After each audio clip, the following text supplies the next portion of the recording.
বলা হয়ে থাকে যে বিয়ে মানেই একজন মডেলের ক্যারিয়ারে ভাটা পড়ে যাবে। আবার অনেকে মনে করেন যে বিয়ে করলেই হয়তোবা তিনি আর জনপ্রিয়তা পাবেন না। তবে এই মুহূর্তে বাংলাদেশের ইন্ডাস্ট্রির one of the top model Piya আপু, এবং আমি তাকে উপস্থাপিকা বলতে বেশি পছন্দ করি, কেন জানি না। পিয়া আপু রয়েছেন আমার সাথে। তার ক্ষেত্রে আমরা একেবারে উল্টোটা দেখলাম, সেটার কারণটা কি আপু? বিয়ে হচ্ছে লাইফের সবচেয়ে সুন্দর একটা জিনিস যদি আপনি রাইট মানুষটাকে চুজ করতে পারেন। হ্যাঁ, আর সেই কারণে আপনি যদি আমাকে বলছেন, আমি বলবো আমি হয়তো বা রাইট পারসন চুজ করতে পেরেছি বলেই আমার ক্যারিয়ার হয়তো বা এখনও যেরকম ছিল সেরকমই আছে।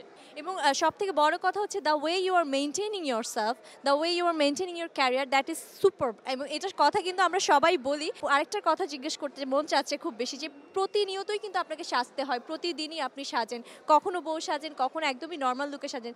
নিজের বিয়ের দিন যেভাবে সেজেছিলেন সেই ভিন্নতা এবং অন্যান্য ফটোশ্যুটের সময়ের বউ সাজার ভিন্নতাটা কি ছিল? ওয়েল, আমি এখন একটা কথা বলতে চাই, খুব ইন্টারেস্টিং একটা কথা। আমি আমার ক্যারিয়ারে দেখা যায় কি মডেলরা অনেকবার বউ সেজেছে, আমার না ওরকম ফুল বউ সাজা হয়নি। সেজেছি মানে হয় না খুব মডার্ন বউ টাইপের অনেক কিছু সেজেছি। আমি আমার বিয়ের সময় একেবারে বউয়ের মতো করে সেজেছিলাম, লাইক লাল শাড়ি, ট্রেডিশনাল গয়না যেটাকে বলা হয়। এবং আমি নর্মালি ফটোশ্যুটে আমি যতটুকু গয়না পরি নর্মালি দেখা যায় তার থেকে আমি অনেক বেশি মানে অর্নামেন্টস পরেছি আমার বিয়েতে। That's I am very happy. বা খুব চমৎকার। এবং আরেকটা কথা অবশ্যই জানতে চাইবো যে মডেল হিসেবে আপনি যখন ফটোশ্যুট করেন সেই ছবিগুলো দেখা এবং নিজের বাস্তব জীবনের বিয়ের ছবি দেখা, যখন কম্পেয়ার করেন আপনার কি মনে হয় কোনটা প্রাণবন্ত বেশি? ওয়েল, মডেল হিসাবে যখন বিয়ের ছবি বা অন্যান্য ছবি দেখি আমার নিজের, তখন ভালো লাগে, আচ্ছা আমাকে দেখতে সুন্দর লাগছে।